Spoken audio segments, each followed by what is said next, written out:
अस्सलाम वालेकुम। तो हम बात कर रहे थे बायो ट्रांसफॉर्मेशन की। इसमें हमने फेज़ वन रिएक्शन जो है वो हम ऑलरेडी हम कवर कर चुके हैं और अब हम पढ़ेंगे phase two reaction. Phase two reaction जो है मोस्टली कहाँ होते हैं, साइटोसोल में होते हैं। ठीक है, ये बात आप लोगों ने याद रखनी है, ये कहाँ हो रहे थे, साइटोसोल में। और इसमें क्या होता है कि जो लिपिड सोल्यूबिलिटी जो है वो कन्वर्ट हो जाती है इनटू वाटर सोल्यूबिलिटी में। ठीक है, और एक्सक्रीट हो जाती है ड्रग किडनी के ज़रिए से। लिपिड सोल्यूबल ड्रग्स जो हैं वो लिपिड सोल्यूबल ड्रग जो हैं वो किस में कन्वर्ट हो जाती हैं, वाटर सोल्यूबल में। और उसके बाद क्या है, वो इलिमिनेट हो जाती हैं थ्रू किडनीज़ के ज़रिए से। ठीक है, और इसमें जो ड्रग है वो इनएक्टिवेट हो रही होती है। तो अब हम बात कर लेते हैं इसमें कौन कौन से प्रोसेस होते हैं। मेनली जो है इसमें ग्लूक्रोनाइडेशन होती है, ग्लूक्रोनाइडेशन। और ग्लूक्रोनाइडेशन कहाँ हो रही होती है, माइक्रोसोम्स में। ठीक है, माइक्रोसोम्स में। और इसमें जो यूडीपी ग्लूक्रोनिक एसिड जो है वो हाई एबंडेंस में होता है माइक्रोसोम्स में। UDP glucuronic acid, glucuronic acid वो क्या है, बहुत ज़्यादा होता है माइक्रोसोम में, इस वजह से ये माइक्रोसोम्स में होता है। और ये जो है इसके एग्जांपल्स में अगर हम देखें तो मॉर्फिन जो है, मॉर्फिन में क्या है, ग्लूक्रोनाइडेशन हो रही होती है। इसके अलावा डायज़ेपैम में भी क्या है, ग्लूक्रोनाइडेशन का प्रोसेस हो रहा होता है। ठीक है, इसके अलावा जो हमारे पास फेज टू रिएक्शन है उसमें क्या है, एसिटाइलेशन है।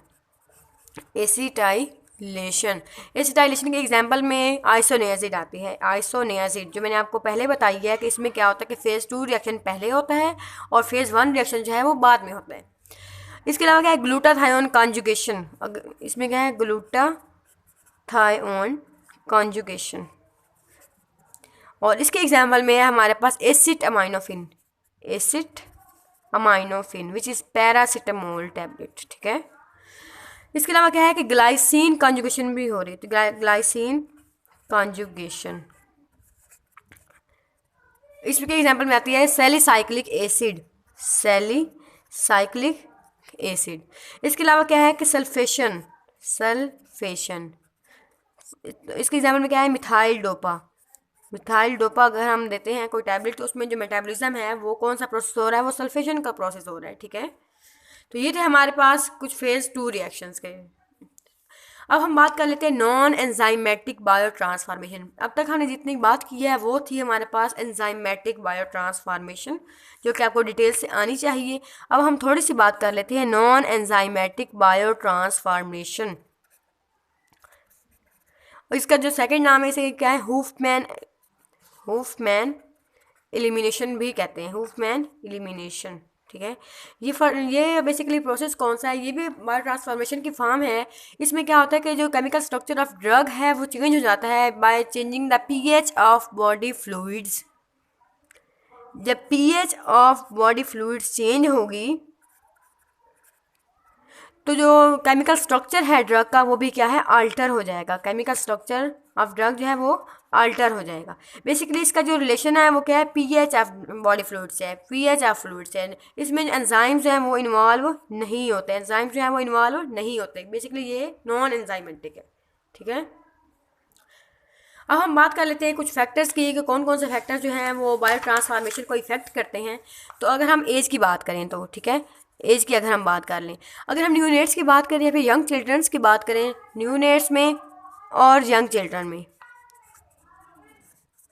उनमें क्या है, कुछ एंजाइम जो है वो इमेच्योर होते हैं। और एंजाइम इमेच्योर होने की वजह से जो बायो ट्रांसफॉर्मेशन है वो भी कम हो जाती है, उस पर भी इफेक्ट पड़ता है।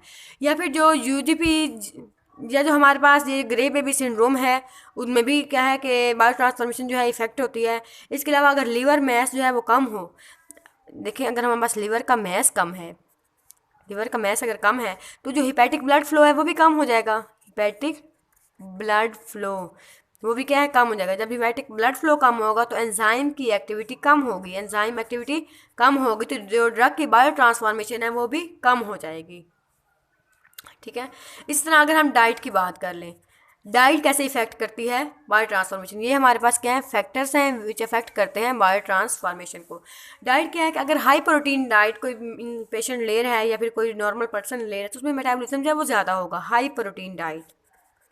जब प्रोटीन डाइट ज़्यादा होगी तो क्या है, बायो ट्रांसफॉर्मेशन भी ज़्यादा होगी, बायो ट्रांसफॉर्मेशन भी ज़्यादा होगी। और अगर प्रोटीन डाइट कम है, प्रोटीन डाइट कम है, वो कार्ब्स वगैरह ज़्यादा ले रहा है, तो इससे क्या होगा, बायो ट्रांसफॉर्मेशन भी कम हो जाएगी। इस ठीक हो गया। इसके अलावा अगर स्टारवेशन है, स्टारवेशन में भी एंजाइम जो है वो इनहिबिट हो जाते हैं। स्टारवेशन में एंजाइम जो है इनहिबिट हो जाते हैं, इसकी वजह से बायो ट्रांसफॉर्मेशन जो है वो भी कम हो जाती है। इस तरह अगर हम बात कर लें सिगरेट स्मोकर्स की, सिगरेट स्मोकर्स जो हैं उनमें क्या है कि मेटाबॉलिज्म ज़्यादा होता है। मेटाबॉलिज्म जब ज़्यादा होगा तो बायो ट्रांसफॉर्मेशन भी ज़्यादा होगा सिगरेट स्मोकर में। इसके अलावा कुछ जेनेटिक वेरिएशंस होती हैं। थर्ड फैक्टर जो है वो क्या है, जेनेटिक वेरिएशंस का है। जेनेटिक वेरिएशंस का ये है कि कुछ लोग जो होते हैं वो स्लो एसिटाइलेटर्स होते हैं और कुछ लोग जो हैं वो फास्ट एसिटाइलेटर्स होते हैं। फास्ट एसिटाइलेटर्स, जो फास्ट एसिटाइलेटर्स होंगे तो उनमें क्या है, मेटाबॉलिज्म बहुत ज़्यादा होगा। जब मेटाबॉलिज्म ज़्यादा होगा तो बायो ट्रांसफॉर्मेशन भी ज़्यादा होगी। और जो स्लो एसिटाइलेटर्स होते हैं उनमें क्या होता है, स्लो एसिटाइलेटर्स में मेटाबॉलिज्म भी कम होगा तो हमारे पास क्या है, बायो ट्रांसफॉर्मेशन भी कम होगी। इसके अलावा कुछ हमारे पास लिवर डिजीज़ के पेशेंट्स हैं, लिवर डिजीज़ वगैरह हो सकती हैं, तो वो भी बायो ट्रांसफॉर्मेशन को इफ़ेक्ट करती हैं। ठीक है, ये हमारे पास हो गए फैक्टर्स जो अफेक्ट करते हैं बायो ट्रांसफॉर्मेशन को। अब कुछ टर्म्स हैं दो, वो मैं आपको बता देती हूँ, वो भी बहुत इंपॉर्टेंट हैं, आपसे अक्सर शॉर्ट एसक्यू फॉर्म में पूछी जा सकती हैं। एंजाइम इंडक्शन मीन्स के एंजाइम इंड्यूसर्स और एंजाइम रिड्यूसर्स के बारे में हम बात करेंगे। इंडक्शन, इंड्यूस, जैसे कि आपको नाम से पता चल रहा है कि इंड्यूस कर रहे हैं, तो ये क्या करते हैं कि जो माइक्रोसोमल एंजाइम है या फिर आप बात कर लें ऐसे साइटोक्रोम P450 जो एंजाइम है उसको ज़्यादा कर देते हैं, उसकी सिंथेसिस को ज़्यादा करते हैं। तो जब साइटोक्रोम P450 ज़्यादा होगा तो इसका मतलब है कि बायो ट्रांसफॉर्मेशन जो है वो ज़्यादा होगी। जब माइक्रोसोमल एंजाइम ज़्यादा होंगे तो क्या है, बायो ट्रांसफॉर्मेशन ज़्यादा होगी। ठीक है, इसमें यह है कि जब इसका मतलब ये मैं आपको समझा देती हूँ कि अगर देखिए मेटाबॉलिज्म हमारे पास ज़्यादा हो गया किसी ड्रग का, जब मेटाबॉलिज्म ज़्यादा हो गया है तो उससे क्या होगा कि जो ड्रग की जो अमाउंट है, प्लाज्मा में कंसनट्रेशन जो ड्रग की है वो कम हो जाएगी, क्योंकि वो एलिमिनेशन की तरफ ज़्यादा जा रही है, तो प्लाज्मा में तो कम हो जाएगा ना उसका लेवल ड्रग का, तो ड्रग जो है प्लाज्मा में कंसनट्रेशन जो है वो कम हो जाएगी, तो इससे उसका जो फार्माकोलॉजिकल इफेक्ट है वो भी ड्रग का कम हो जाएगा, फार्माकोलॉजिकल जो इफेक्ट है वो भी कम हो जाएगा। ठीक है, अब हम कुछ एग्जांपल्स की बात कर लेते हैं कि एंजाइम इंडक्शंस में कौन कौन से ऐसी ड्रग्स हैं जो एंजाइम्स को इंड्यूस करती हैं, मीन्स कि साइटोक्रोम P450 एंजाइम्स को इंक्रीज करती हैं। तो उसमें है हमारे पास बारबिचुरेट्स हैं, बारबिचुरेट्स। ठीक है, इसके अलावा क्या है, कार्बामेज़ेपिन है, कार्बामेज़ेपिन, ये हमारा बेसिकली एंटी एपिलेप्टिक ड्रग है जो हम एपिलेप्टिक के पेशेंट्स को देते हैं, और फेनिटॉइन भी उन्हीं में आती है, फेनिटॉइन।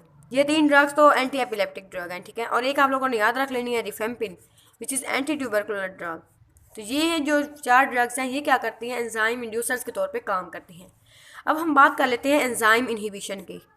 एंजाइम इनहिबिशन, जो एंजाइम को इनहिबिट कर रही हैं, कौन से एंजाइम को, बेसिकली साइटोक्रोम P450 एंजाइम को, साइटोक्रोम P450 एंजाइम को क्या कर रही हैं, इनहिबिट कर रही हैं। जब इससे ये कम होगा तो मेटाबॉलिज्म जो है वो कम होगा।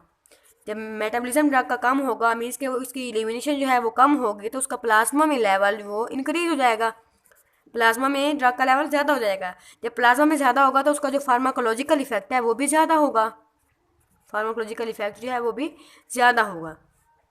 तो ये है एंजाइम इनहिबिशन। तो अब हम कुछ एग्जांपल्स की बात कर लेते हैं कि जैसे हमारे पास है सिमेटिडीन जो ड्रग है, सिमेटिडीन जो कि पेप्टिक अल्सर वगैरह के पेशेंट्स में यूज़ होती है। Cimetidine histamine H2 receptor blocker है। और इसके अलावा क्या है, क्लोरमफेनिकोल है, क्लोरमफेनिकोल। इसके अलावा क्या है, इरिथ्रोमाइसिन है, और एस्ट्रोजिन और प्रोजेस्टेरोन है, एस्ट्रोजिन है, प्रोजेस्टेरोन, और क्या है, इरिथ्रोमाइसिन है, इरिथ्रोमाइसिन, और क्या है, सोडियम वेलप्रोएट है, सोडियम वेलप्रोएट। ये हमारे पास जो ड्रग्स हैं ये क्या है, एंजाइम इनहिबिटर्स हैं, ठीक है, इनहिबिट कर देते हैं। तो आप लोगों ने 2 C याद रख लेने हैं, 2 E याद रख लेने हैं, तो आप लोगों के लिए काफ़ी हैं। 4 ड्रग्स तो काफ़ी हैं अगर आपसे श्योर रेसिड्यू फॉर्म में पूछते हैं तो, ठीक है। या फिर ये वाइवा क्वेश्चन में भी पूछ सकते हैं कि एंजाइम इंड्यूसर्स कौन से होते हैं, एंजाइम इनहिबिटर्स कौन से होते हैं, उनका काम क्या होता है। तो आपको बेसिकली इसका कॉन्सेप्ट आना चाहिए, ठीक है। और बायो ट्रांसफॉर्मेशन के फैक्टर्स इंपॉर्टेंट होते हैं। इसके अलावा इसके जो फेज़ 1 रिएक्शन में जो ऑक्सीडेशन का प्रोसेस है, जो मैंने आपको बताई है कि माइक्रोसोमल ऑक्सीडेशन और नॉन माइक्रोसोमल ऑक्सीडेशन, ये भी इंपॉर्टेंट है, ये आपसे एमसीक्यू वगैरह में पूछी जा सकती है। और इसकी डेफिनेशन आपको आनी चाहिए। और इसकी और जो मैंने आपको एमसीक्यू के हवाले से बताया था एक पॉइंट आइसोनियाजिड वाला, ये भी बहुत इंपॉर्टेंट है, बहुत बहुत इंपॉर्टेंट है। ये अक्सर एमसीक्यूज में पूछा जा सकता है कि फेज़ 2 रिएक्शन जो है, नॉर्मली तो फेज़ 2 रिएक्शन बाद में हो रहा है, पहले फेज़ 1 रिएक्शन होता है। तो आइसोनियाजिड एक ऐसी ड्रग है, इसमें क्या है कि फेज़ 2 रिएक्शन पहले होते हैं और फेज़ 1 रिएक्शन जो है वो बाद में होता है। तो यहाँ पर हमारा बायो ट्रांसफॉर्मेशन का जो टॉपिक है वो कंप्लीट हुआ। अगर आपको किसी किस्म की कोई क्वेरी हो तो आप कमेंट बॉक्स में हम लाजमी पूछ सकते हैं। इसके अलावा मेरे चैनल को सब्सक्राइब करें और क्या है कि इसे लाइक भी करें और शेयर भी करें। Thank you so much.